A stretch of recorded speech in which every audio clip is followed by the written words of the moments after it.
아버지, 저희들이 세상 것 추구하러 온 것이 아니라 이 저녁 때 저희들이 하나님의 말씀이 그리워서 이 자리에 왔습니다.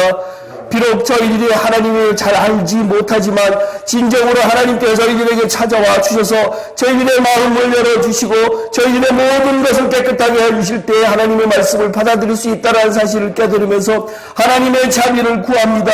이 자리에 함께하여 주시옵소서. 비록 적은 숫자지만 하나님 아버지, 숫자가 문제가 아니라 정말로 이기는 자가 되느냐, 정말로 알복이 되느냐가 문제라는 사실을 깨달아 알면서 저희들이 내가 먼저 알복이 되고 내가 먼저 이기는 자가 될 수 있도록 인도하여 주시옵소서. 내가 되고 싶다고 되는 것이 아니라 하나님께서 지켜주셔야 된다는 사실을 깨달으면서 저희들이 정말로 무릎을 꿇을 수 있는 그런 겸손한 자세로 나아갈 수 있는 시간 될 수 있도록 인도하여 주시옵소서. 하나님의 귀한 말씀을 받을 때에 마음을 활짝 열어놓고 깨끗한 마음으로 받을 수 있도록 인도하여 주시옵소서. 예수님의 이름으로 기도합나이다. 아멘. 예, 아브라함의 이야기를 계속 하고 있죠, 지금요. 마태복음 창세기 19장 1절부터 38절까지 교독하겠습니다. 제가 읽겠습니다. 저녁 때에 그 두 천사가 소돔에 이르니 마침 롯이 소돔 성문에 앉아 있다가 그들을 보고 일어나 영접하고 땅에 엎드려 절하며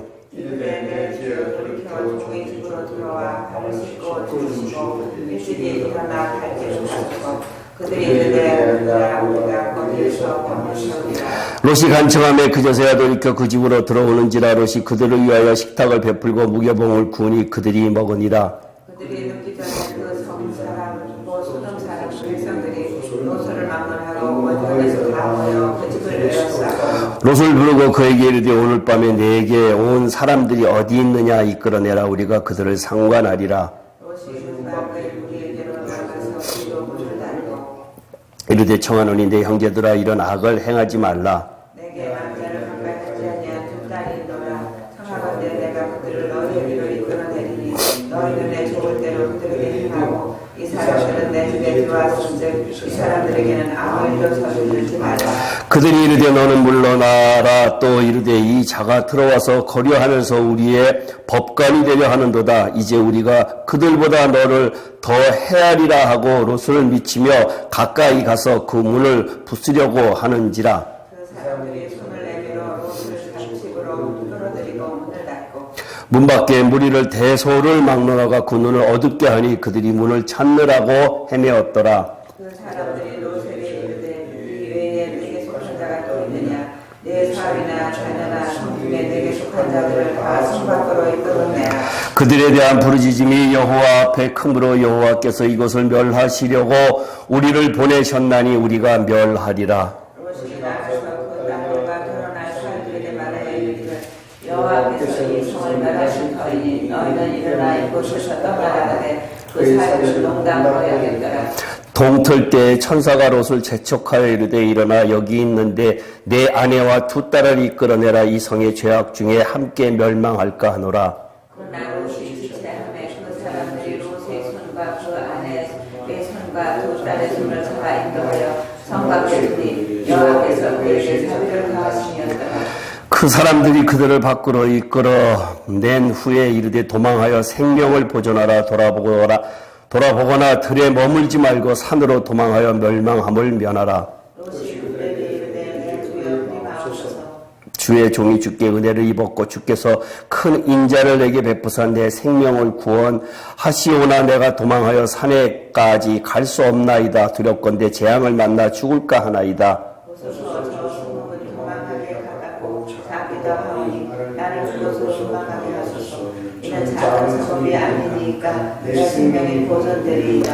그가 그에게 이르되 내가 이 일에도 내 소원을 들었은즉 내가 말하는 그 성읍을 멸하지 아니하리니 그리로 속히 도망하라. 내가 거기 이르기까지는 내가 아무 일도 행할 수 없으라 하였더라. 그러므로 그 성읍 이름을 소알이라. 롯이 소알에 들어갈 때 해가 돋았더라.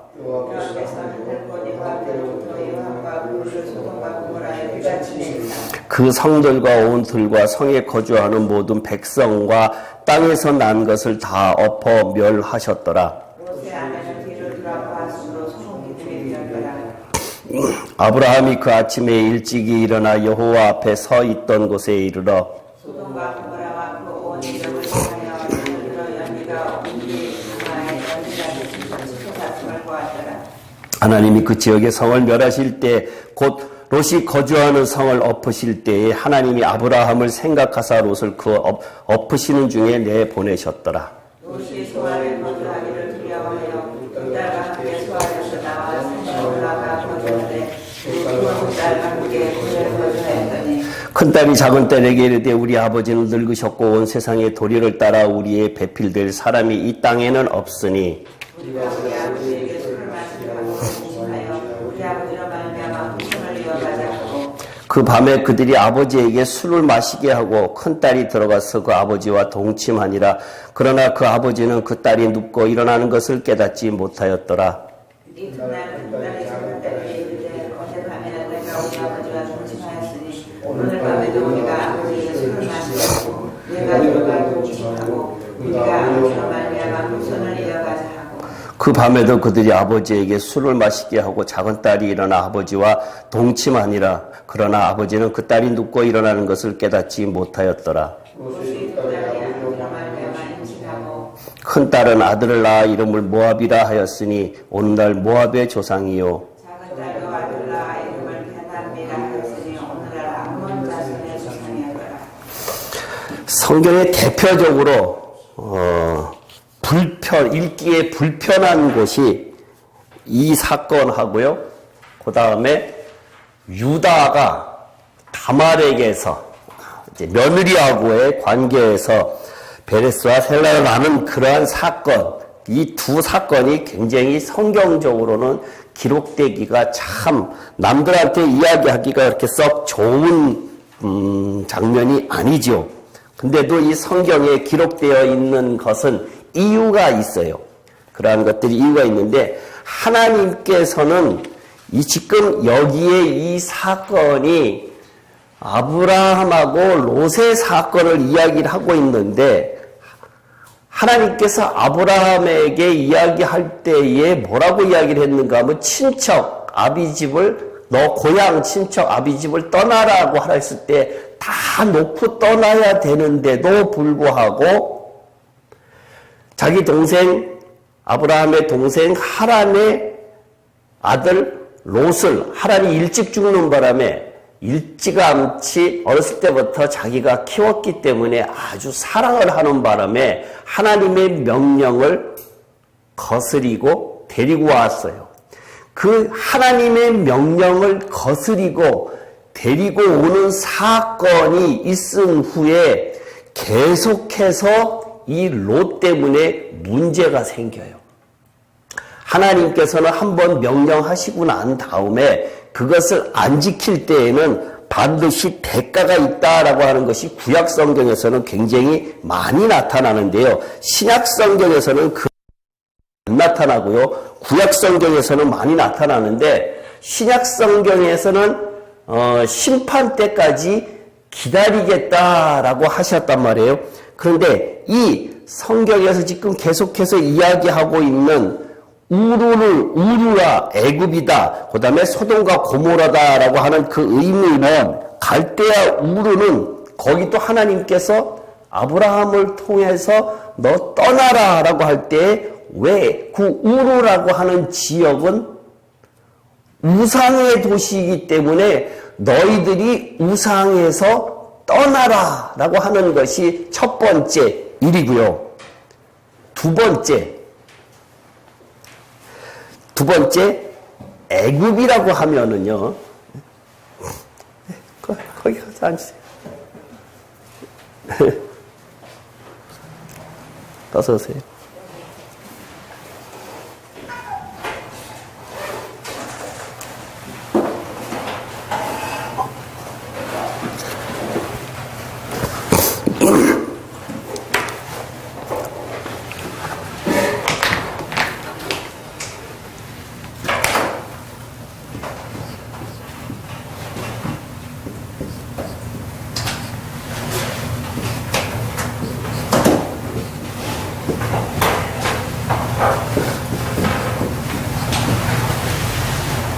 너무나 쉬운 한문이죠.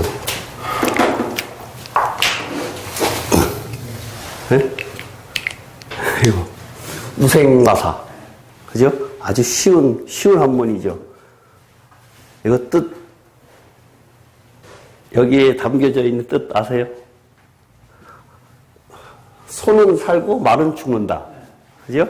네, 소는 살고 말은 죽는다. 말하고 소를 갖다가 물에 빠뜨리면은 둘 다 수영을 할까요? 못 할까요? 둘 다? 수영해요? 누가 이길 것 같아요? 둘이 싸운다고? 아니요, 물에다 집어놨을 때 수영을 시키면은 이게 무슨 뜻이야? 누가 더 물에서 헤어나온다고? 둘 다 수영을 하는데 누가 더 빨리 나올까요? 나올까? 네. 서요?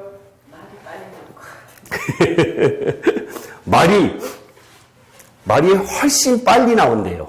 소보다 굉장히 빨리 나오는데 홍수가 나서 물살에 떠내려가기 시작을 하면은 말은 죽고 소는 살아난대요. 왜 그런가 하면 말은 성격이 급해갖고 계속해서 자기가 빠르니까 계속해서 하다가 전진도 못하고는 그 자리에서 지쳐서 익사하고 마는데 소는 느긋하게 물결을 타고 내려가다가 낮은 데 가갖고 거기서 빠져나온다 라고 그러거든요. 신앙이 이래요. 신앙이.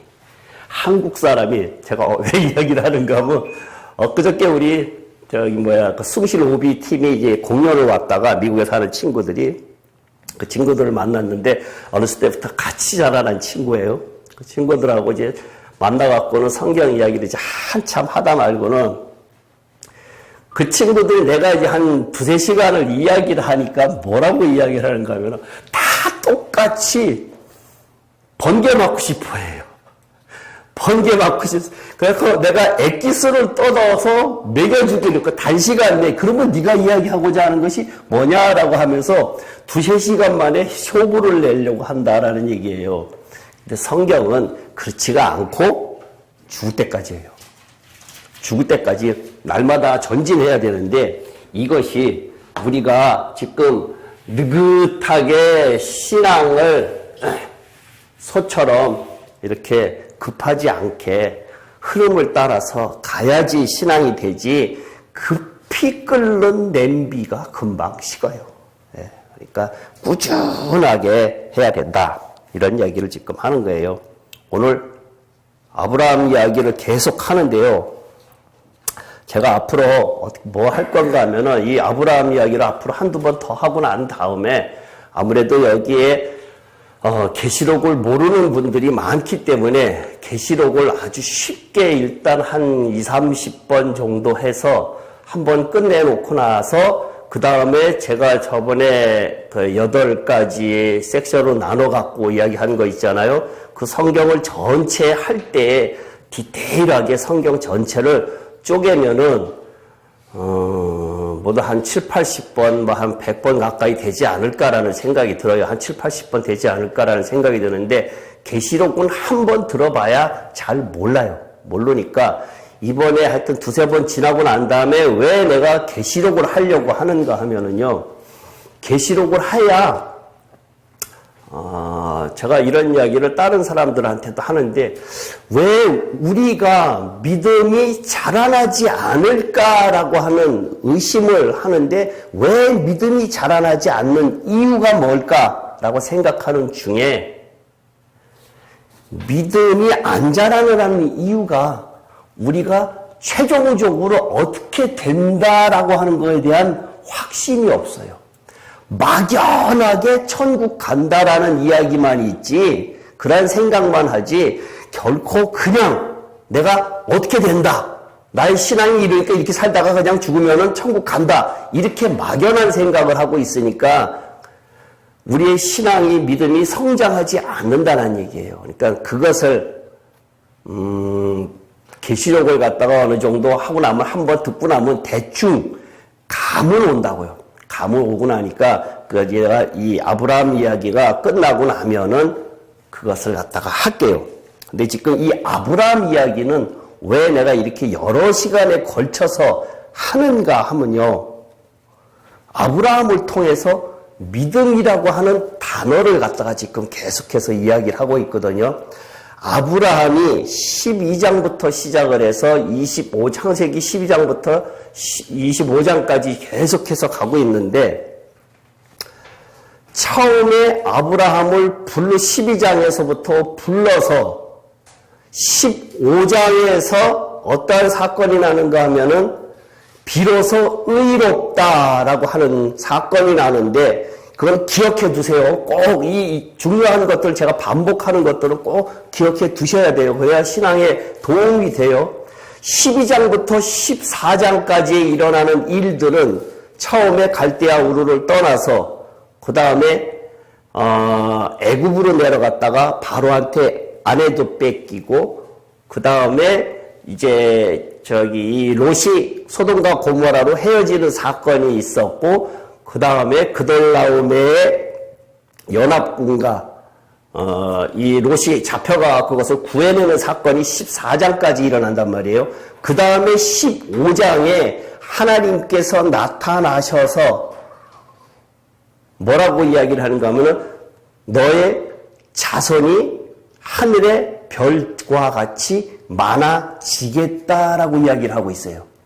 너의 자손이 이와 같이 많아지겠다라고 이야기를 하고 있는데, 자손이라고 하는 것 자체를 자손들이라 하지 않고 자손이라 하면은 갈라디아서 3장 16절에 그 자손이라고 단수로 쓴 것이 바울을 통해서 설명을 한 것이 그게 그리스도다. 그러니까 아브라함을 통해서 자녀를 주는 것은 많은 숫자의 의미가 아니라 아브라함을 통해서 그리스도를 주겠다라고 하는 그 사건을 이야기를 하는데, 왜 그 이야기가 중요한가 하면은 아브라함이라고 하는 사람을 통해서 믿음이라는 것이 이런 거다. 우리의 일생을 통해서 이런 건데, 그 믿음은 누구를 통해서 주느냐? 그리스도를 통해서 준다라는 이야기를 하는 거란 얘기예요. 그것이 4천여 년 전에 아브라함의 사건이면 우리하고 아무 상관이 없다는 얘기예요. 그러니까 지금 우리하고 항상 대입을 해갖고 우리한테 주는 메시지가 뭐냐라고 했을 때, 그 그리스도가 뭐냐라고 하면은 그 그리스도가 내 안에 들어오기 시작할 때가 비로소 믿음이다라고 했어요. 근데 그것을 내가 누차 이야기하는 성경 구절이 있죠. 요한복음 20장 31절. 단어만 열고 하세요.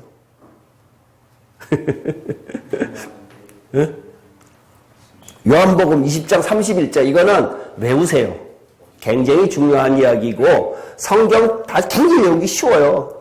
예수를 하나님의 아들 그리스도이심을 믿게 하려고, 그 믿는 믿음 가지고 생명 얻게 하려고 라고 하는데, 그 글자 속에 전 성경이 다 들어간다 그랬어요. 내가 앞으로 이제 설명을 할 텐데, 그것은요, 이제 차차차차 설명을 할 텐데, 예수, 하나님의 아들, 그리스도, 그 다음에 믿음, 생명, 모르는 단어 하나도 없어요. 근데 그 안에 전 성경이 다 들어가야 된다는 얘기예요.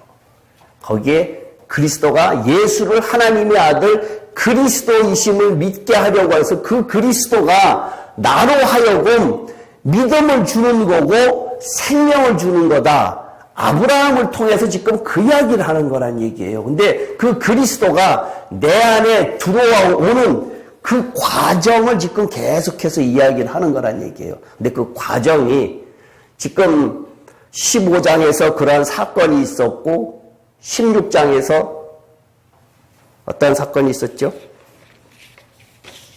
16장에서 하갈을 통해서 이스마엘을 낳는 사건이 있었고, 17장에서 할례하는 사건이 있었고, 19장에서 사라에게 믿음을 사라도 똑같이 믿음을 줘야 되니까 왜 그런가 하면, 아브라함과 사라의 관계는, 사라는 교회를 뜻해요. 그러니까 교회가 그리스도를 통해서 사라에게 믿음을 준다. 그러니까 교회를 통해서 우리가 믿음의 성장을 이야기를 하는 거기 때문에, 잉태하는 것이기 때문에 사라에게도 믿음을 하나님께서 굳이 믿음을 갖다가 그런 장면을 갖다가 장막 안에서 일어나는 장막에서 아브라함하고 대화를 하면서 그 사라의 속마음까지 웃는 것까지 다 지금 지난주에 이야기를 했잖아요. 예. 그러한 사건들이 그냥 하나의 이야기거리처럼 알면은 아무 소용이 없다는 얘기예요. 거기까지 하고 난 다음에 오늘 19장에 와서 무엇을 이야기를 하는가 하면은 아까 우리는 성경을 읽었는데요.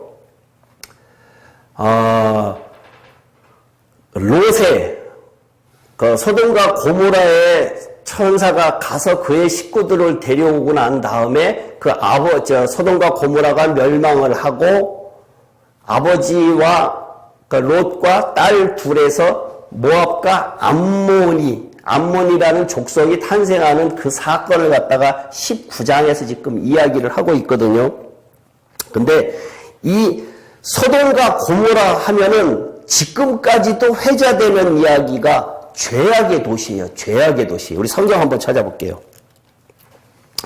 누가복음 17장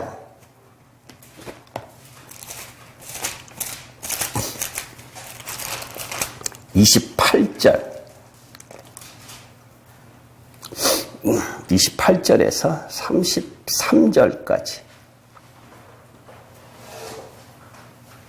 누가복음 17장 28절에서 제가 먼저 읽을게요. 또 롯의 때와 같으리니 사람들이 먹고 마시고 사고 팔고 심고 집을 짓더니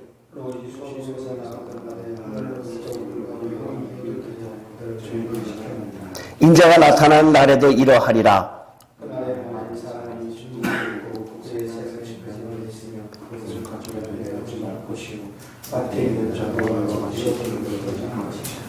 롯의 철을 기억하라.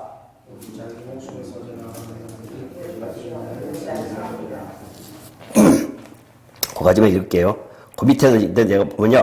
내가 너희에게 이르노니 그 밤에 둘이 한 자리에 누워 있으며 하나는 데려감을 얻고 하나는 버려둠을 당할 것이요 두 여자가 함께 맷돌을 갈고 있음에 하나는 데려감을 얻고 하나는 버려둠을 당할 것이다. 이 34절, 35절도 논란거리가 많은 성경이기 때문에 잠깐만 코멘트하고 넘어갈게요.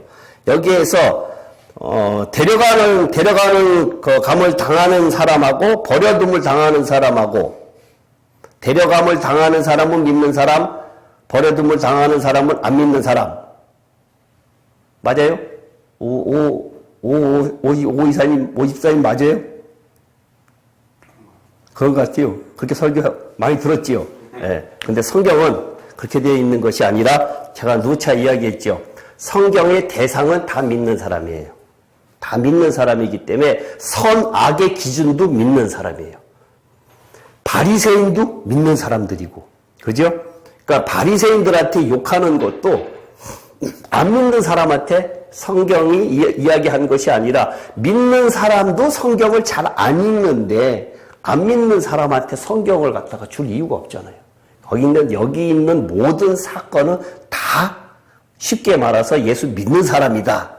여기에서 데려감을 당하는 사람도 예수 믿는 사람, 남아있는 사람도 예수 믿는 사람. 그럼 남아있는 사람은 뭐고 데려감을 당하는 사람은 뭐냐? 이제 그걸 이제 계시록을 하면서 설명을 할 거란 얘기예요. 근데 모든 시각이 이렇단 얘기예요. 좁은 문으로 들어가라. 넓은 문하고 좁은 문도 매한 가지로 똑같이 이렇게 되어 있고요. 그 다음에 설교를 많이 하는 것 중에서 하나가 마태복음 19장의 영생을 저 사건도 있었죠.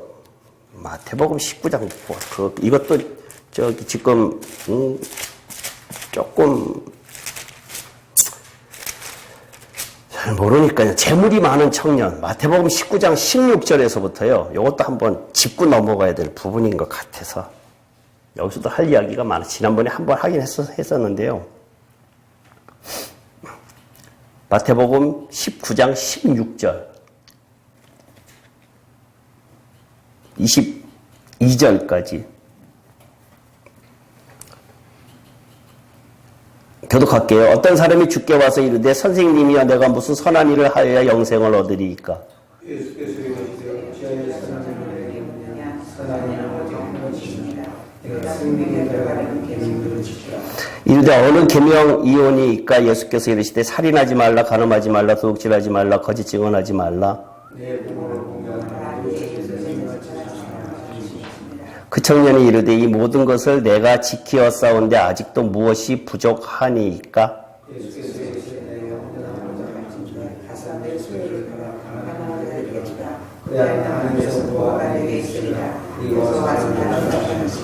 그 청년이 재물이 많음으로 이 말씀을 듣고 근심하여 가느라. 23절에 보면 부자는 천국에 들어가기가 어려우니라 라고 이야기를 하고 있어요. 이거 지난번에도 한번 했었었는데요. 여기에서 왜 내가 지금 이 성경을 갖다가 굳이 설명을 하려고 하는가 하면요. 여기에 예수님께서 율법을 지킨다라고 하는 청년이 나오지요.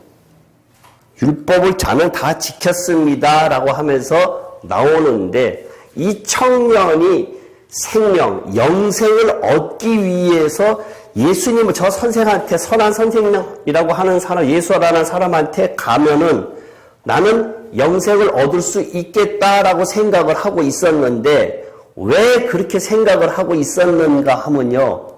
자기는 율법을 다 지켰기 때문에, 계명을 다 지켰기 때문에 이때 당시에 유대인들은 율법을 지키면은 영생을 얻는 줄 알고 있었다라는 얘기예요.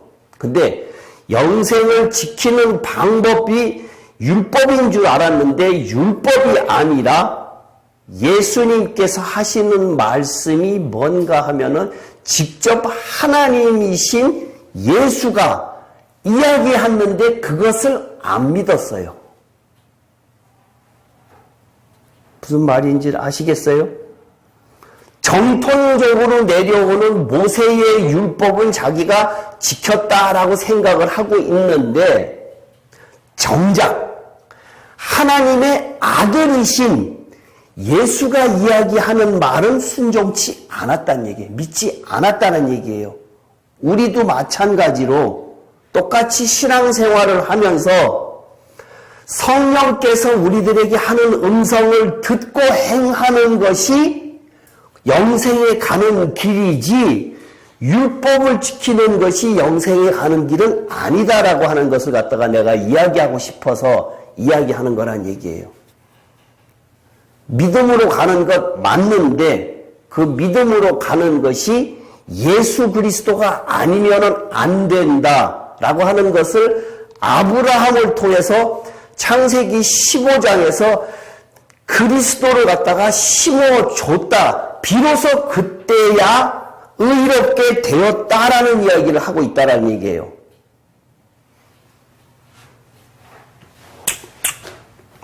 이야기를 또 안 할 수가 없네. 이거는 그죠?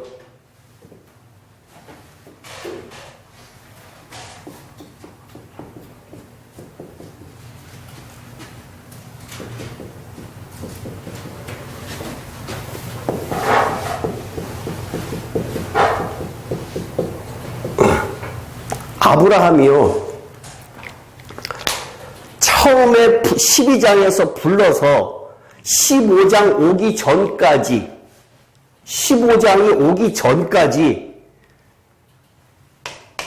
위치가 어디일 것 같아요? 위치가. 지금 이 이야기를 하는 것은 왜 하는 건가 하면은 신앙의 나의 상태가 아브라함을 통해서 지금 내가 어느 위치에 있는가를 갖다가 잘 따져보라고 지금 계속해서 이 이야기를 하는 거거든요. 여기에 대입을 해보면은 나의 상태가 금방 보여요. 대부분의 사람들이 착각을 하고 있는데 이것을 설명하고 나면은 내가 이렇게 예수 믿으면 안 되겠네라고 하는 생각을 갖다가 많이 하기 때문에 이것은 뭔가 하면 성막을 이야기하는 거예요. 이거 성막.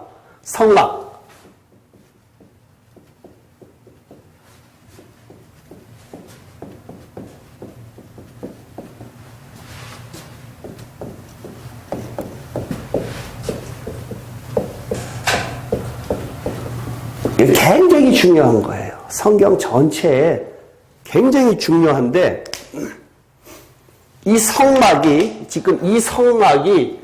그리스도를 이야기를 하는 거고, 이 그리스도가 나한테 어떻게 어느 위치에 있느냐를 갖다가 이야기하기 때문에 이것은 하여튼 잊어먹으면 안 돼요. 이것은 잊어먹으면 안 돼요. 예수가 하나님의 아들 그리스도이심을 믿게 하고 그 믿는 믿음을 가지고 생명 얻게 한데도 마찬가지예요. 생명이라고 하는 단어는 여기에 들어가는 거고 그리스도라고 하는 단어는 여기 들어가는 거고 예수라고 하는 단어는 여기 들어간다는 얘기예요. 뭐든지 다 대입이 여기가 되는데 지금 아브라함 이야기를 하니까 아브라함이 12장에서부터 처음에 불러서 하란을 갈대아 우르를 떠나서부터 시작을 해갖고 14장이니까 15장까지 왔을 때에 15장을 처음에 들어왔을 때 그 위치가 어디냐 이거예요.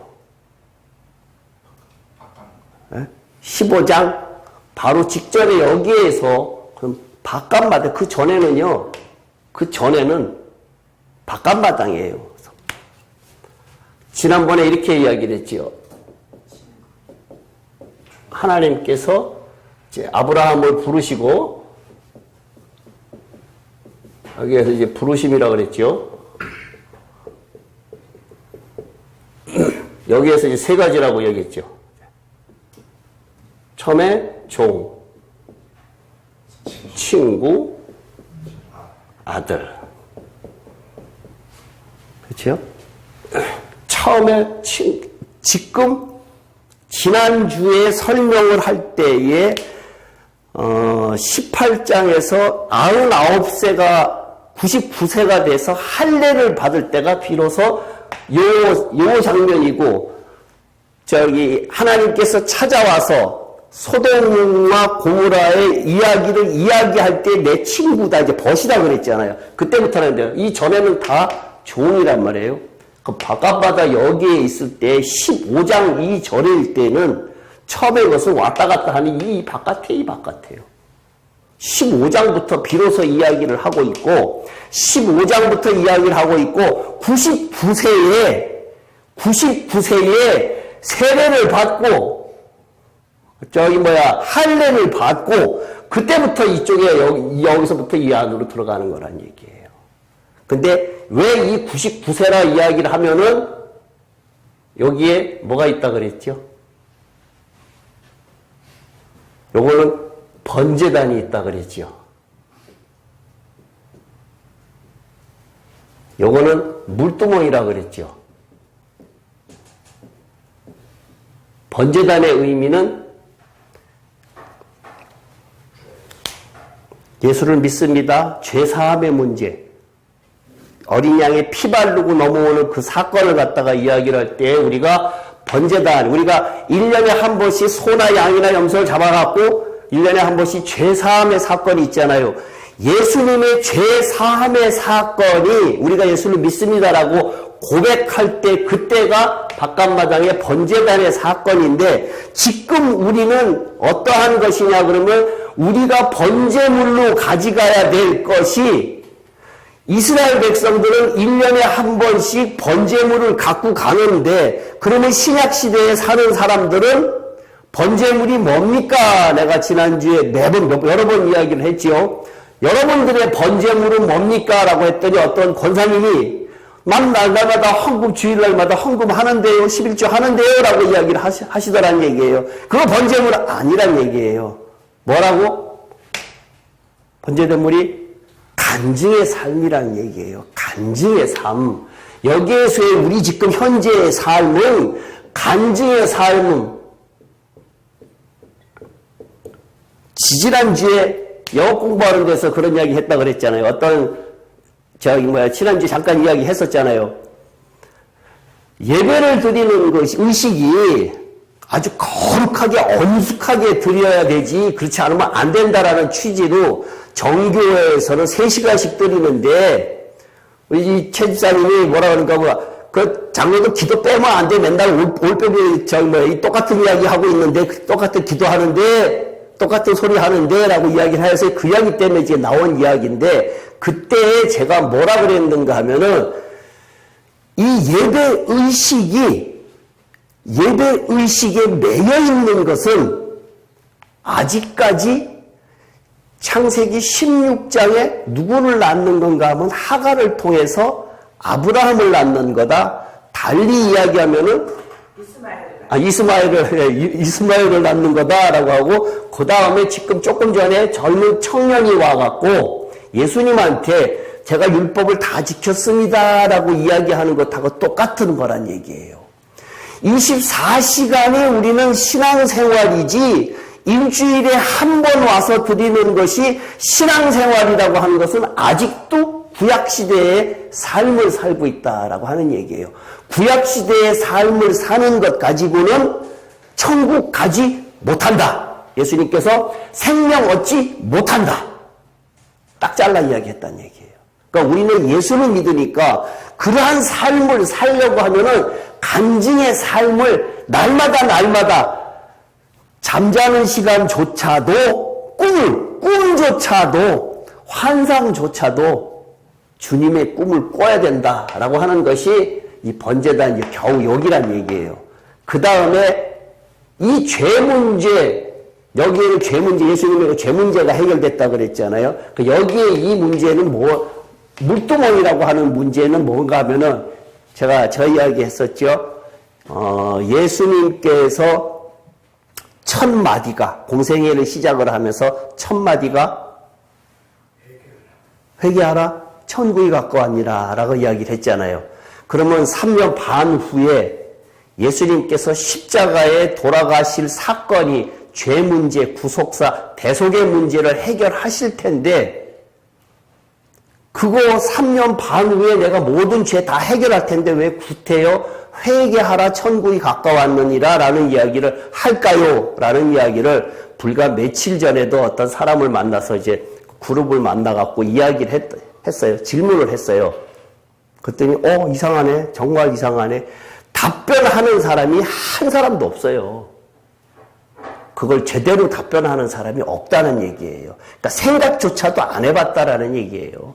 그 회개하고 그거하고 뭔지도 모른다는 얘기예요. 그러면은 회개하라 천국이 가까웠느니라 라고 하는 말을 갖다가 뒤집어서 이야기를 하면요. 회개하지 않으면은 천국 못 간다. 그죠? 날마다 회개하는 삶 살아요? 못 살지요. 근데 나는 예수 믿었으니까 천국 갑니다라고 생각을 하고 있잖아요. 뭔가 안 맞죠. 그죠? 그러니까 이 건하고 다르다는 얘기예요. 죄 문제가 이 건에서 죄 해결되는 것하고 회개하는 것에 대한 죄 문제의 해결하고 두 가지가 다르다는 얘기예요. 근데 예수님께서는 이야기를 했지 이야기를 하신 것은 아니란 얘기예요. 첫 번째 이야기는 내가 구속사적으로 오기로 왔는데 그것은 이야기를 갖다가 첫 번째 하셨다는 얘기예요. 회개하라 천국이 가까웠다. 니들 회개 안 하면 천국 못 가! 라고 이야기를 하신 거란 얘기예요. 그것을 갖다가 좋게 표현한 건데 근데 기존에 있는 많은 사람들한테 똑같이 천국 갑니까? 라고 이야기를 하면은 100이면 100 다 천국 간대요. 그러면 다시 이야기를 할게요. 라고 하면서 회개하는 삶을 살고 있으니까 그럼 못한다는 얘기예요. 그럼 안 맞잖아요. 근데 거기에 대한 의문조차도 갖지 않고 그 다음에 그것을 해결하려고 노력도 안 하더란 얘기예요. 그렇게 질문을 던져놓으면은 달려들어서 그럼 도대체 뭡니까? 라고 다시 역으로 물어봐야 되잖아요. 근데 물어보는 사람도 없다는 얘기예요. 그러니까 별로 큰 관심이 없어요. 그러니까 이 회개하고 이거하고 다르다라는 것을 갖다가 인식을 해야 되고요. 그 다음에 99세라고 하는 것은 이것을 우리가 보통 침례, 세례, 우리는 세례라고 이야기하죠. 침례의 의미예요. 침례. 성경에서 이것을 할례의 의미하고 같고요. 그 다음에 홍해를 건너는 의미도 같고요. 모든 것이 다 같아요. 같은 의미로 이야기를 하는 거예요. 그러니까 이것을 우리가 달리 이야기를 하면은 죽었다라고 이야기를 하는 거예요. 죽었다. 그러니까 18장에서의 지금 사건은 여기를 갖다가 지나오는 사건이란 얘기예요. 19장에서 지금 오늘 이야기하는 것은 소돔과 고모라는 아까 뭐라 그랬지요? 죄악의 도시, 음란의 도시의 대표적인 거고, 아까 누가복음에 읽은 것처럼 누가복음에서 마지막 때에 이러하겠다라고 이야기를 하고 있는데, 오늘 이 사건을 보면은 남자하고 호모섹스 하자라고 그러잖아요. 지금 서울시 전 세계적으로 얼마 전까지만 해도 그러한 사건, 아예 그러한 말 자체도 없었던 것들이 최근 몇 년 동안 큐어 축제라든가, 그 다음에 차별금지법이라든가 이런 것들이 나타나고 있잖아요. 불과 몇 년 전에는 그런 이야기 안 들어봤지요. 근데 지금 미국에서도 어떤 주에서는 그것이 통과가 됐고 어떤 주에서는 안 통과가 됐고 지금 이루고 있는데, 전 세계적으로도 그렇고 영국에서도 그렇고 굉장히 심각하게 지금 받아들이고 있는데 왜 그럴까요? 아까 읽었잖아요. 누가복음에서. 누가복음 17장에 뭐라 그랬어요? 마지막 때에 그런 일이 똑같이 노아의 사건, 이 소돔과 고모라의 사건이 지금 똑같이 일어나고 있어요. 똑같이 일어나고 있는데도 불구하고 우리는 별로 의식이 없어요. 불과 롯을 빼내러 오고 나구나 저희 천사가 갔을 때, 롯의 식구를 빼내러 갔을 때 롯도 성경에 보면은 의로운 사람이다라고 이야기를 하고 있거든요. 성경 구절에 그게 있죠. 롯이 베드로 후서? 그렇죠? 베드로 후서에 베드로 후서 2장인가 아마 그런 것 같아요. 네. 베드로 후서 2장 6절, 7절, 8절 이렇게 볼게요.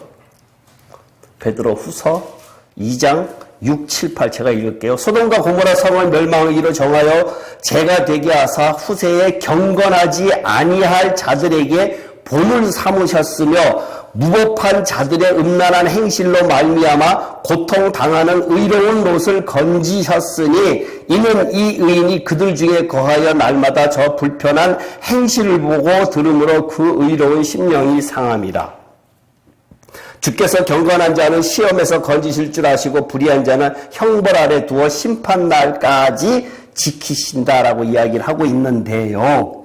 6절에 소돔과 고모라를 멸망하기로 하는 멸망한 그 사건은 샘플이다. 후세에 경건하게 살지 않는 사람들에게 본을 보여준 거다라고 이야기를 하고 있고요. 누가복음 아까 읽었을 때도 똑같이 지금 이야기를 하고 있고, 마지막 때 마태복음에서도 마지막 때에도 시집가고 장거하고 먹고 마시고 똑같이 그렇게 하고 있다라는 것을 갖다가 지금 사회가 그것을 증명을 하고 있어요. 사회가 지금 그렇게 불과 몇 년 전까지만 해도 전혀 없던 이야기를 갖다가 그렇게 이야기를, 우리는 정말로 안타깝게 이것을 바라봐야 되는데 그렇지 않다라는 얘기예요. 그 다음에 왜 하나님께서 롯도 분명히 여기서 의롭다 그랬지요. 롯을 의로운 사람이다라고 이야기를 하고 있는데 롯을 빼내려고 하는 목적이 뭐예요? 이유가 롯이 그냥 단지 의로워서? 아브라함의 하나님께 약속이요? 하나님께서는 롯한테 약속한 거 없어요. 아니 아브라함한테 예. 몇 명이라도 멸하지 않겠느냐 하나님은 아브라함을 통해서 걔 버리고 오라 그랬거든요. 롯을 버리고 오라 그랬어요. 그러니까 버리고 안 왔더니 계속해서 이 롯이 말썽을 피는 거예요, 지금. 연장으로 제일 처음에 13장에서 재산이 많아지니까 이 종들끼리 싸워서 갈라쓰기로 하고, 그러니까 롯 보고 네가 좌하면 나 우하리라 네가 동하면 나 서하리라 그래갖고 어디를 척했는가 하면 소돔과 고모라가 아주 비옥한 땅이라서 그쪽으로 갔단 말이에요. 그러니까 소돔과 고모라가 비옥한 땅이라서 그쪽으로 왔는데 이 사람은 롯은 돈을 쫓아서 갔어요. 근데 하나님께서도 이 롯에 대한 흔적은 찾을 길이 없는데 이 사람도 그냥 의로운 사람이다라고 이야기를 하고는 있어요. 하고는 있는데 문제는 뭔가 보면은 이 사람을 거기서 뽑아내야 된다라고 하는 것을 우리와 똑같이 여기서 무슨 이야기를 하는가 하면 8절에 보면요. 베드로후서 2장 8절에 보면은 이는 이 의인이 그들 중에 거하여 날마다 저 불법한 행실을 보고 들음으로 그 의로운 심령이 상함이라 이렇게 이야기를 하고 있거든요. 우리가 신앙생활을 하면서 같이 신앙인들끼리 모여서 신앙인들하고 같이 신앙의 대화를 하면서 살아야 되는데 그렇지 않고 음란한 곳에 있다라고 하면은 그러한 곳에 있다라고 하면은 뭐가 상한다? 심령이 상한다고 그랬거든요. 여기에 심령이라고 하는 단어가 이 원어에 보면은 뭐라고 쓰여 있는가 하면 제가 늘 주장하는 것 중에 혼이라고 되어 있어요. 혼. 푸시케라고 되어 있어요. 심령이 상한다라고 원어 자체는 혼이거든요. 그러니까 마음이 상하면 안 된다. 마음이 더러워지면 안 된다라고 하는 것을 성경은 계속해서 그것을 이야기를 하고 있다라는 얘기예요. 혼. 제가 제일 처음에 이야기를 할 때에 권사님도 이거는 저쪽에서 들으셨을 거예요.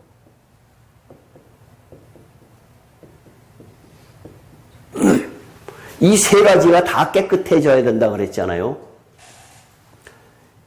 영은 우리가 예수 믿고 시인하고 하고 할 때 영이 하나님과 끊어졌던 영이 연결되는 부분, 몸은 혼이 변화됐을 때에 새로운 몸을 준다 그랬어요. 새로운 몸을 준다 그랬거든요. 그러니까 이 혼이 변화되는 이 과정이 어디냐면은 여기요. 성소에 들어왔을 때에 비로소 혼이 변화되는데 이 성소라고 하는 개념은 뭐라 그랬어요? 아까 그리스도라 그랬죠. 그리스도. 그리스도가 내 안에 들어왔을 때에 혼이 변화되는데 혼이 변화된다 그러니까 하나 또 갑자기 생각나는 게 있는데 이스라엘 백성이요. 크게 이스라엘 백성이 애굽에 있을 때는 바깥마당이죠. 여기에요. 애굽에 있을 때 바깥에요? 애굽에 있을 때는 여기에요? 네?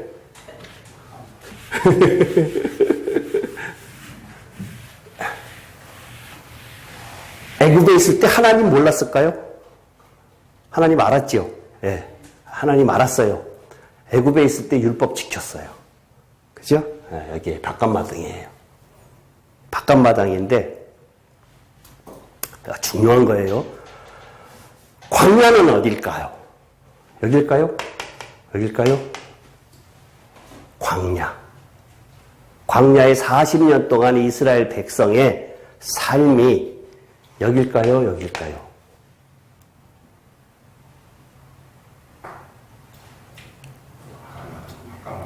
바깥마당이요? 만날 만나를 먹고 살았는데 네. 성소 같은데요. 성소요. 불기둥과 구름기둥이다라고 하는 의미는 성령께서 인도하신다라고 하는 의미죠. 그죠? 성소의 의미거든요. 성소의 의미가 여기서 만나라고 하는 의미는 지금 우리가 성경을 갖다가 이야기하는 것이고 불기둥이다라고 하는 것은 여기에 7 촛대를 이야기를 하는 것이고 순종한다라고 하는 것은 번제단의 의미인데 여기가 지금인데 이 사람들이 이스라엘 백성들이요 60만 3,548명 플러스 둘 60만 1730명. 어른 숫자예요. 이 사람들이 애굽에서 나와갖고 광야에서 있었는데 60만 3,548명은 다 죽었어요. 광야에서 다 죽었어요.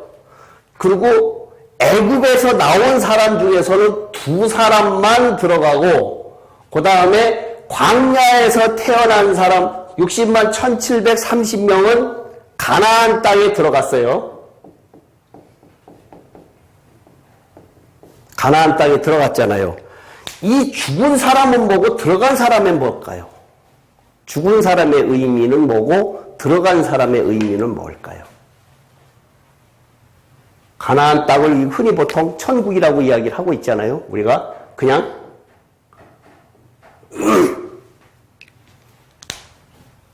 뭘까요? 이 사람 이거는 죽었다라는 의미는 알고 있죠. 여호수아 갈렙만 들어갔다라는 의미는 알고 있고요. 근데 이 사람들이 60만 1730명이 지금 여기 들어갔다라고 이야기를 하고 있는데 가나안 땅에 여기 아까 성소가 뭐라 그랬는가 하면 혼이잖아요. 혼이 변화된 사람이 이 사람들인데 왜 그런 의미를 이야기를 하는가 하면 이 사람들은 광야에서 태어났기 때문에 애굽은 뭐예요? 애굽의 의미는 세상의 의미예요. 부귀영화의 의미고 그 다음에 아까 소돔과 고모라는 음란, 그 다음에 우루는 뭐예요? 우상. 네. 그러니까 성경에서 이야기할 때 그렇게 해요. 그러니까 이 사람들이 애굽 바라보다가 다 죽었다라고 이야기를 하고 있어요. 애굽 바라보다가 고린도전서 10장에 보면은 애굽 바라보다가 4종류의 사람들이 다 죽었다라고 이야기를 하고 있어요. 음란해서 죽고, 그 다음에 우상 섬기다가 죽고, 원망하다가 죽고, 하여튼 약간 4종류의 사람들이 다 죽었어요. 이 사람들이 다 죽은 사람들이에요. 이 사람들이요. 그러니까 이 사람들은 왜 들어갔다라고 하는 의미가 있고, 이 사람들은 왜 못 들어갔냐니까, 이 사람들은 세상 바라보다가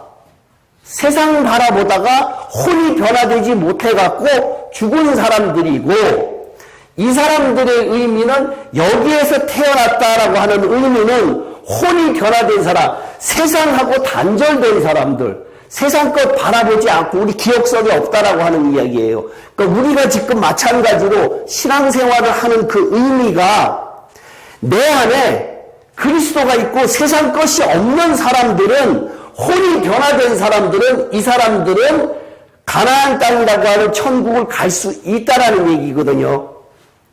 이것은 비슷하게 기억을 하시겠어요? 근데 문제는 뭐가 문제가 있는가 하면은 이 가나안 땅이라고 하는 이 천국이라고 하는 곳에 뭐가 있어요? 천국이라고 하면은 아무것도 없어야 되잖아요.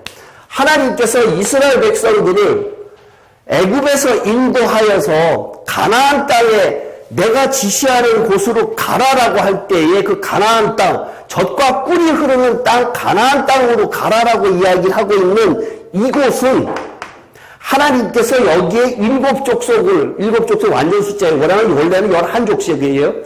그 족속을 다 없애버리고 그냥 바로 열흘 만에 바로 갔으면 얼마나 좋겠어요. 근데 그렇지 않고 여기에 7족속을 남겨둔 이유가 뭐냐 이게요. 이유가. 그렇잖아요. 그죠? 우리가 생각할 때에 그냥 40년의 광야의 의미를 안 두고 이거 건너뛰고 그냥 바로 열흘 만이면 가나안 땅, 애굽에서 가나안 땅까지 가는데 그냥 바로 보냈으면 될 것을 가지고 그렇지 않고 40년 동안 엄청난 고난을 갖다가 겪게 만들고 그 다음에 가나안 땅에 가서도 여기도 행복한 것이 아니라 7족속이 있다라는 얘기예요. 7족속이.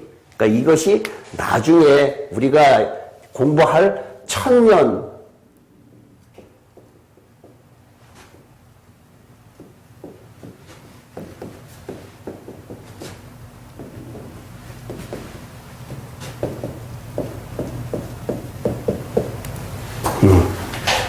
이걸 이야기하고 있어요. 이것을 여기에서 이야기를 하고 있는데 이 기간에 일어나는 일들이 뭐냐?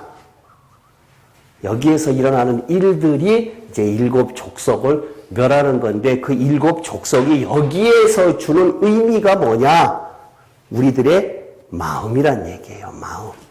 마음 속에 혼이 변화되지 않고는 생명 얻지 못하고 구약시대의 율법적인 삶을 가지고는 천국까지 못하고 율법으로 하가를 통해서 이스마엘을 낳아서도 못 가고 제가 율법은 다 지켰는데요 라고 해도 못 가고 그 이야기가 제가 왜 자꾸 이런 이야기를 하는가 하면 천국 가는 게 그렇게 쉽지 않다라는 얘기예요 지금. 그런데도 신앙생활을 세상에서 시컨 잘 놀다가 그냥 갔으면 좋겠다라고 착각을 하고 있다라는 얘기예요. 그렇게 해서는 못 간다는 얘기예요. 그 이야기를 지금 계속해서 생명 얻으라고 하는 생명 얻는 방법 그걸 계속해서 지금 이야기를 하고 있는 거라는 얘기예요. 지금 여러분들이 갖고 있는 일반적인 사고를 깨는 작업을 하는 거란 얘기예요. 성경에서 그 이야기를 하는 거란 얘기예요. 오늘 처음 오신 분은 조금 헷갈릴 수도 있는데요. 부담스러울 수도 있고. 여기에 이 가나안 땅의 의미는 가나안 땅의 이거 제가 왜 여기에 대해서 이거 강조를 많이 하는가 하면 하여튼 이것이 다 같이 전 성경에 같이 어우러져 있기 때문에 다 그래요. 제가 만약에 한참 처음에 은혜 받았을 때 제가 미국에 와서 가령 이 박사학위 논문을 쓴다 그러면은 창세기 갖고 아브라함의 사건 갖고 쓰면 참 좋겠다라고 생각을 한 적이 있었어요. 그렇게 너무나 깊은 의미가 있기 때문에 그러한 생각을 한 적이 있었었는데 하나님께서 하여튼 급하게 하셔서 그것도 다 막고 하여튼 공부 그거 하지 마라라고 하여튼 막으시는 바람에 지금 이러고 있는데요. 이 개념이 머릿속에 들어가 있지 않고는 혼이 변화되지 않은 사람한테는 결코 고린도전서 15장에서 변화된 몸을 주지 않아요. 결코 변화된 몸을 주지 않아요. 변화된 몸. 변화된 몸, 재밌는 이야기 한번 해볼까요? 마가복음. 이것도 사람들이 잘 이야기 안 하는 것 중에 마가복음 14장.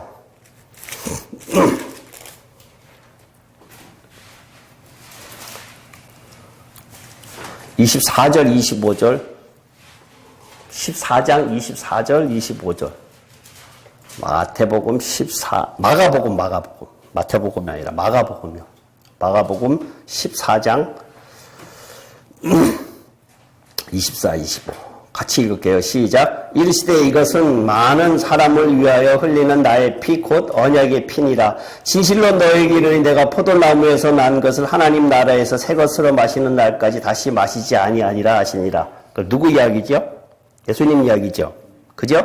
예수님이 하신 말씀이에요. 그 24절은 뭐 그렇다 치더라도 25절. 진실로 너에게 이르니 내가 포도나무에서 난 것을 하나님 나라에서 새 것으로 마시는 날까지 다시 마시지 아니하리라. 그러면은 하나님 나라가 돌아오면은 도래하면은 포도주를 마신다는 의미잖아요. 그죠? 그 이상하잖아. 그렇죠? 근데 이 이야기가 천사들이 지금 구약시대의 19장에서도 오늘 읽은 거에서도 천사들이 같이 18장에서 아브라함이 음식을 할 때 음식을 먹었거든요. 마찬가지로 지금 우리가 나중에 입어야 될 몸, 혼이 변화된 사람에 한해서는 영과 혼과 몸이 다 깨끗해지면서 완전한 몸으로 부활을 하는데 이 몸을 가진 이 몸이 여기에서 예수님께서 이야기하신, 예수님께서 부활하시고 난 다음에 제자들에게 나타나셨을 때에 너희에게 먹을 것이 있느냐라고 물어보셨잖아요. 그래서 같이 음식을 잡수셨거든요. 그러니까 우리가 나중에 부활하고 난 다음에 몸이 그러한 몸이다라고 하는 이야기를 갖다가 지금 예수님께서 이 자리에 이야기하시는 거니까 이 천년왕국이라고 하는 이 나중에 부활하고 난 다음에 일어나는 일들이 그렇게 추상적으로만 되어 있지는 않다는 얘기예요. 곳곳에 이렇게 성경이 곳곳에 조금씩 이렇게 이야기가 되어 있는데 이것을 가만히 지켜보면은 예수님께서 우리들에게 필요 없는 이야기를 갖다가 집어넣은 것은 아니란 얘기예요. 그렇겠지요? 그냥 붕 띄워서 추상적인 것을 갖다가 SF 영화 찍듯이 그런 식으로 소설 쓴 것 아니란 얘기예요. 성경 자체가 100% 다 믿어진다 그러면은 한 글자 한 글자가 다 의미가 있다란 얘기예요. 그러니까 우리가 알고 있는 것이 너무나 어느 한쪽 면으로 쏠려 있어요. 많이 쏠려 있어요. 그렇기 때문에 그것을 다 퍼즐 맞추듯이 다 맞춰 들어가야 되는데 그러면 이 성경 누가 하나가 끄집어내서 나중에 걸 모른다 그러면 이 성경 귀절을 끄집어내서 그럼 이 성경 귀절 해석해 보세요라고 뭐라고 해석하겠습니까? 그러면은 해석을 못 한다는 얘기예요. 계시록에 일어나는 일들 만국백서 천년 지금 무천년설을 주장을 하니까 하는 얘기예요. 그러니까 그러한 것들이 다 이렇게 성경에서 일어나는 일들이란 얘기예요. 많이 일어나고 있어요. 그러니까 우리가 마지막 때에 심판받을 때 우리 다시 부활해요. 부활하는데 새로운 몸을 줘요. 마태복음 10장 28절 한번 읽어보세요.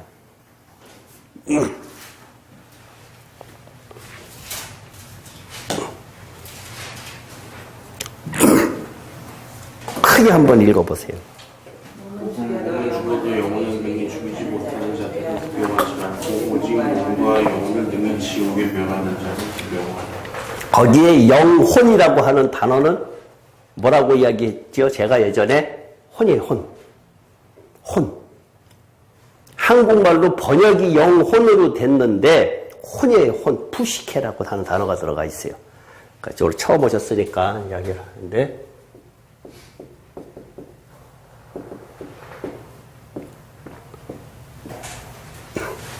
이것은 영이고 이것은 혼이에요.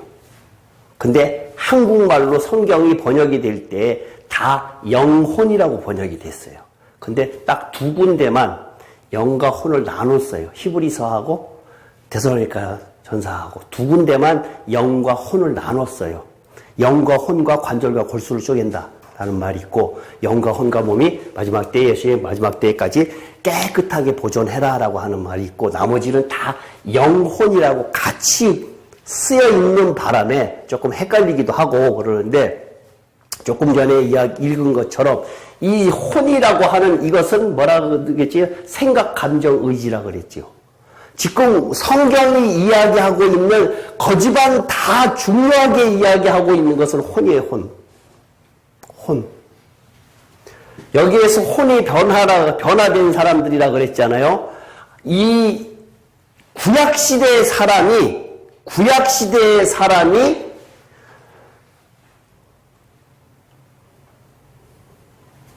생명 얻지 못하는 이유. 구약시대의 사람이 생명 얻지 못하는 이유가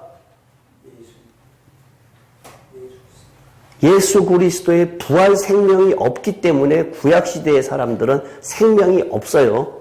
그 단순하게 하여튼 그렇게만 하여튼 말고 나중에 설명을 갖다가 할 텐데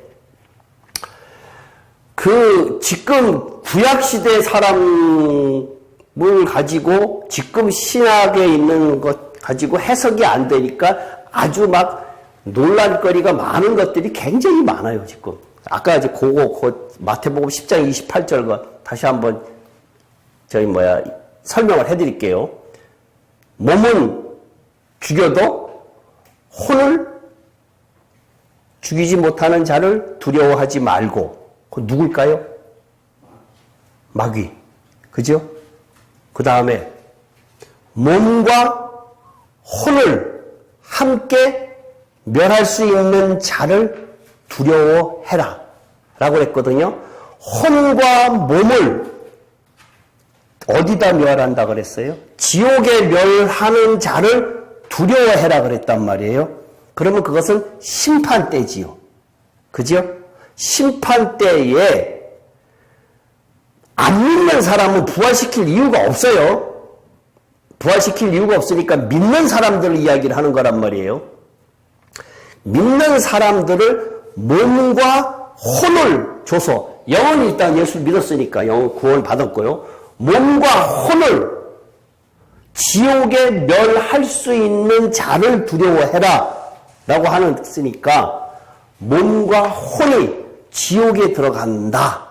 예수 믿는 사람이.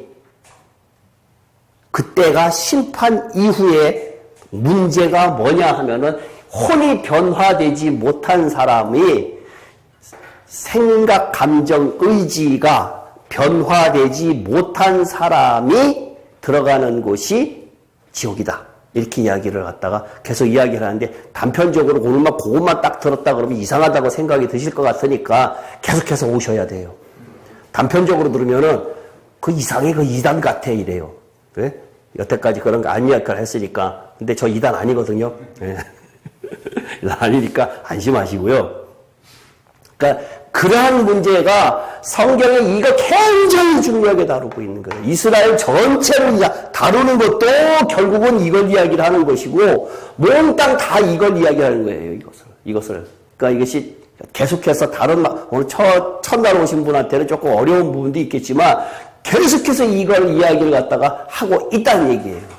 그러니까 오늘 읽은 이 19장의 아브라함의 롯의 구원에 관한 이야기가 결국은 롯을 끄집어낸 이유가 뭐냐? 그쪽에 있으면은 물든다. 음란에 한 물든다. 그러니까 거기서 끄집어내겠다라고 하고 있는데요. 근데 그 이후에 일어나는 일들이 문제란 얘기예요. 롯의 후손들이 모압과 암몬이죠. 그죠? 모압과 암몬이에요. 지금 말하면 요르단. 모압과 암몬 자손들이 계속해서 이스라엘을 못 살게 굴어요. 그러니까 하나님께서 롯을 친척을 데려오지 말아라 했더니 아브라함이 자기 멋대로 데려와 갖고는 끝까지 말썽 피는 사람들이 모압과 암몬 자손이고요. 그 다음에 우리 성경에 나오는 아말렉이라고 하죠. 아말렉도 무진장 많이 하잖아요. 아말렉은 누구의 후손인가 하면은 야곱의 형제가 에서지요. 에서. 네. 에서의 첩의 자녀들이 아말렉이에요. 아말렉. 그 다음에 이 미디안 족속. 미디안 성경에 보면 미디안 족속이라고 그러죠. 미디안 족속도 이스라엘을 몹시 괴롭혀요. 미디안 족속도 이스라엘을 몹시 괴롭히는데 그 사람은 누군가 하면은 아브라함의 첩. 누구죠? 그드라의 후손들이에요. 미디안 족속들이에요. 그러니까 하나님께서 허락하시지 않은 것 갖고 한 사람들은 다 마찬가지고, 그 다음에 가나안 족속들. 가나안 족속은 함의 자손이에요. 셈과 함과 야벳이 있죠. 함의 넷째 아들이 가나안이에요. 그 가나안의 족속들이 함의 자손들이고, 그 다음에 또 성경에서 나오는 말썽 피는 사람 또 있죠. 항상 블레셋 사람이 있어요. 블레셋 사람들이요. 이 사람도 마찬가지로 함의 여섯째 아들 가슬룸이라고 하는 사람이 나오거든요. 그 사람의 자손들이 블레셋 사람들이에요. 그러니까 주변에 있는 사람들이 다 하나님께서 하지 말라라고 하는 것을 갖다가 내 뜻대로 해갖고 발생된 사람들이 몽땅 다 이스라엘 백성들을 괴롭혀요. 그것을 뭐라고 우리한테 지금 그 사람들을 갖다가 우리하고 우리 신앙에 적용을 하면은 하나님의 말씀대로 순종하면서 살라고 했는데 그렇지 않고 내 뜻대로 행하다가 발생된 것들은 다 몽땅 다 나를 힘들게 한다는 신앙에 다 저해 요소가 된다는 얘기예요. 하나님께서 우리들에게 요구하시는 것은 깨끗하고 흠없는 것을 어린 양의 피에 깨끗해진 사람들만 원하지 그렇지 않은 사람들은 하나님께서 요구하지 않아요.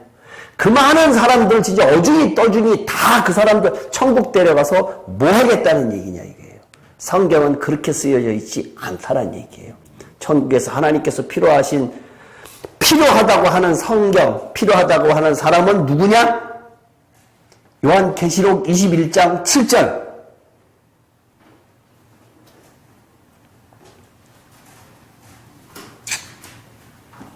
읽어보세요. 홍 집사님 크게 읽어보세요.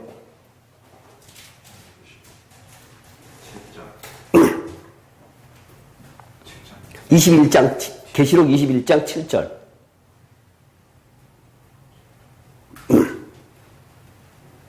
이기는 자는 이것들을 유업으로 얻으리라. 예. 저희 하나님이 되고 그는 내 아들이 되리라. 예. 하나님께서 하나님의 유업을 상속해 줄 사람이 누구라고요? 이기는 자. 또 그는 내 아들이라. 그죠? 그러면 다시 아브라함, 하나님께서 부르셔서 아브라함을 족에서 친구에서 아들이 되라 그랬잖아요. 이것을 지금 계속해서 뭐라고 해야죠? 신앙의 장성한 분량까지 자라 나라리 했죠. 너희가 언제까지 젖 먹는 아이가 되느냐, 단단한 음식을 못 먹고 있느냐, 채소만 먹고 있을 거냐라고 성경은 이야기하고 있다는 얘기예요. 그렇죠? 단단한 음식을 먹어야 된다라고 성경은 이야기하고 있다는 얘기예요. 그러니까 아들 되라고 이야기하고 있잖아요. 근데 우리는 그렇지가 않다는 얘기죠.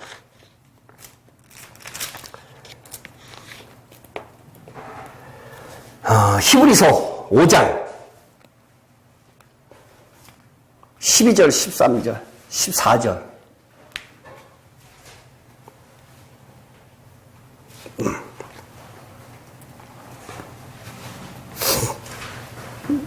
히브리서 5장 12절, 13절, 14절.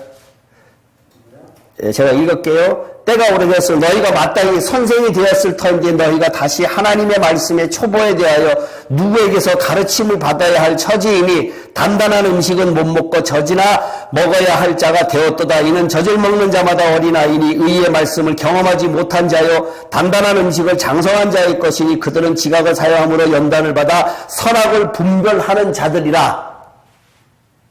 단단한 음식을 먹어야 되는데 단단한 음식이라고 하는 것은 뭐라고 이야기를 하고 있는가 하면은 지각을 사용함으로 연단을 받아 선악을 구분한다 그랬어요. 연단이 필요하다는 얘기예요. 연단. 그것이 십자가라고 하는 이야기고요.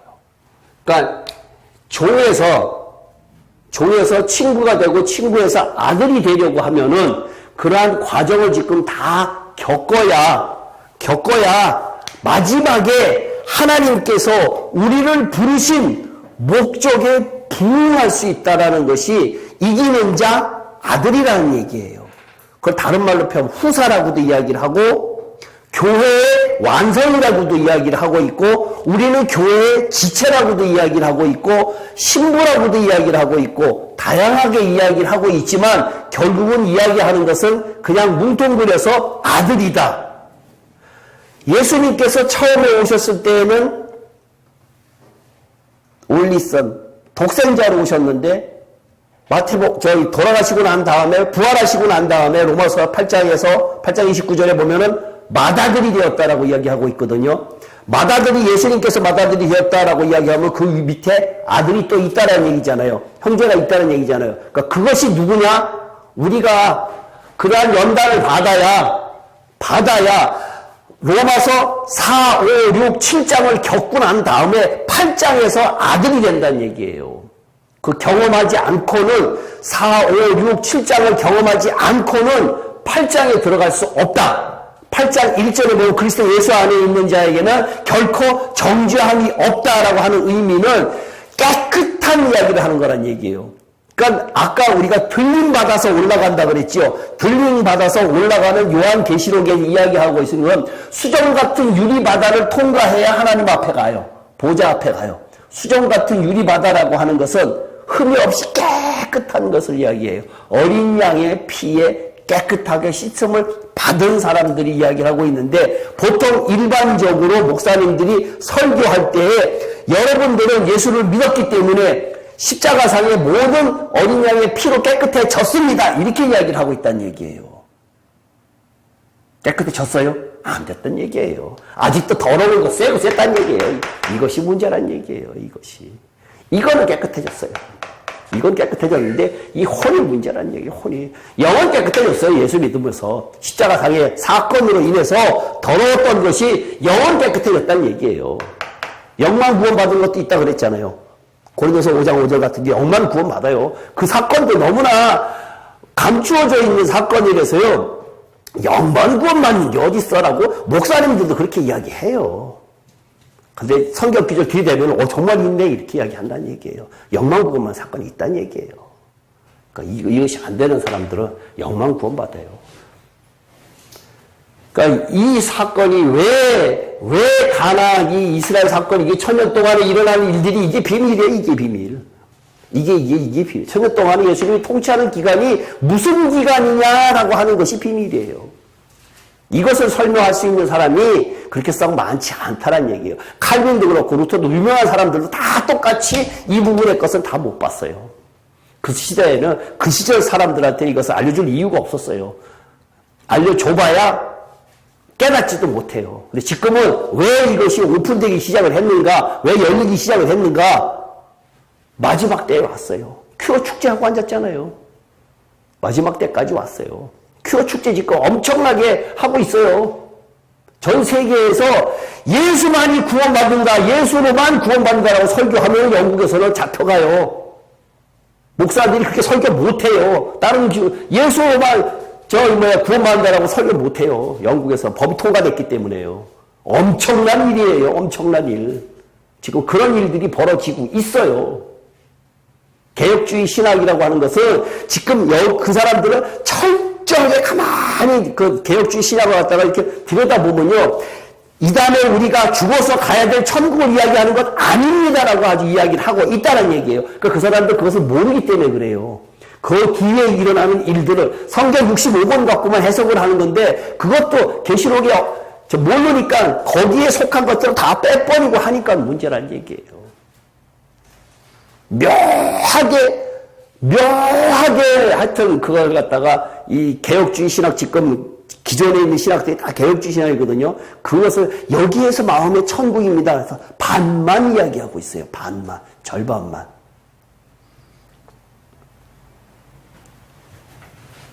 그러니까 우리가 계속해서 해야 될 것은 이 아브라함을 통해서 믿음을 통해서 그 과정을 통해서 아브라함의 삶을 통해서 이것을 이야기를 하는 거라는 얘기예요. 그러니까 아브라함이 자기 조카 롯을 하나님께서 하지 말라는 일을 갖다가 해서 그러한 일이 발생됐다라는 의미도 있고요. 그 다음에 그렇게 하고 나면은 그 다음에는 중보기도 해라. 조카를 위해서 중보기도 해라. 그럼 내가 들어주마 라고 하는 의미도 있다라는 얘기예요. 그러니까 여러분들도 마찬가지로 어떠한 사건을 놓고 이야기할 때에 하나님께서 하지 말라고 하는 것을 갖다가 했으면은 거기에 대한 반드시 대가가 있을 거다라고 하는 것을 미리 예상을 하시고 회개기도 하시고 그 다음에 중보기도 하시면은 하나님께서 들어주신다는 얘기예요. 하나님의 역사 가운데에서 특별히 역사를 바꿔야 될 일, 하나님의 경륜을 바꿔야 될 일이 아니면은 하나님께서 들어주신다는 얘기예요. 그러니까 그러한 것을 가지시고 성경을 저하고 공부하는 것은 성경을 계속해서 큰 뜻에서 보는 것을 갖다가 위에서 보는 성경을 갖다가 이야기를 하는 거니까 성경을 이렇게 이 토막토막 봐갖고는 알 길이 없다라는 것을 기억하시고요. 오늘 처음 오신 분도 계신데 반갑습니다. 하여튼 어렵기는 하지만 계속해서 오시면은 사는 길이 될 거예요. 제가 장담해요. 그것은. 예, 장담해요. 그러니까 사는 길이에요. 사는 길. 잠깐 사는 길이 아니라 영원히 사는 길이에요. 제가 이야기를 잠깐 할게요. 우리 친구들이 숭실오비라고 아주 유명하거든요. 숭실오비 팀이라 그러면은 숭실 고등학교 출신들이 찬양, 중창하고 합창하고 하는 그런 팀이 있는데요. 그 기수마다 다 있어요. 우리 친구 중에 하나가 이제 미국에 사는데 그 친구가 이제 공연하러 왔다가 이제 주일날 가는데 오랜만에 우리 친구들이 가서 다 만났어요. 만나갖고 예전에 나를 봤던 친구들이 그 초등학교 때부터 같이 자라난 친구들이 있거든요. 그래서 제가 뭐 조금 있다가 만나는데 그 중에 누가 우리 친구의 형이 2살 위인데 얼마 전에 미국에서 LA에서 산에 올라갔다 내려오다가 심근경색으로 죽었어요. 그 이야기가 나오는 바람에 이제는 나이도 먹고 그랬으니까 니네들 천국 갈 준비하냐라고 하면서부터 이야기가 나오기 시작을 한 거예요. 그래서 내가 한 2시간 반 동안을 갖다가 걔들 모아놓고 성경을 갖다가 쫙 질문을 해가면서 이야기를 했어요. 그랬더니 그 친구들 이미지 속에는 내가 이승계라는 사람이 아주 말썽꾸러기였거든요. 제가 말썽꾸러기 이미지가 잔뜩 있었는데 보니까 안 그렇거든요. 계속 이런 질문 굉장히 많이 하잖아요. 성경적 의문이 많잖아요. 그래서 질문을 많이 하는 데마다 내가 설명을 해주고 했더니 왜 이렇게 달라졌니? 라고 이야기를 하면서 미국에 있는 친구가 우리 친구들한테 야! 승계하고 이목사하고 같이 니네들 성경 공부해야겠다. 이거 진짜다. 들어보니까 진짜다. 성경 공부해라. 이렇게 이야기를 하면서 자기도 한국에 있으면 듣고 싶다. 이렇게. 그래서 걔는 이제 미국에서 장로더라고요. 그런 이야기를 하더라고요. 그러니까 나의 예전을 알았던 사람들이 지금의 나를 만나보고 나니까 변화된 것을 보고, 정말이네. 라고 하는 것을, 이야기를 하더라고요. 그래서 이제 지금 계획을 하고 있는 중인데요. 제가 왜 이야기를 하는 건가 하면은, 딴 데서 못 듣는 이야기 많아요. 그러니까 들으시라고요. 참여하시라고요. 여기 잘 참여하시잖아요. 제가 기도할게요. 살아계신 하나님 아버지, 은혜를 감사드립니다. 부족한 제가 하나님의 말씀을 전했지만 제 사견으로 이야기한 것은 다 잊어먹게 하여 주시옵고 오직 그리스도의 십자가만 나타날 수 있는 시간 될 수 있도록 인도하여 주시옵소서. 새로 오신 분도 계십니다. 정말로 이 시간을 사모할 수 있도록 인도하여 주시옵고 하나님의 그 뜻을 깨달아 알 수 있는 그러한 시간도 허락하여 주시옵소서. 돌아가는 발걸음도 함께 해주실 줄 믿사옵고 예수님 이름으로 기도합나이다. 아멘.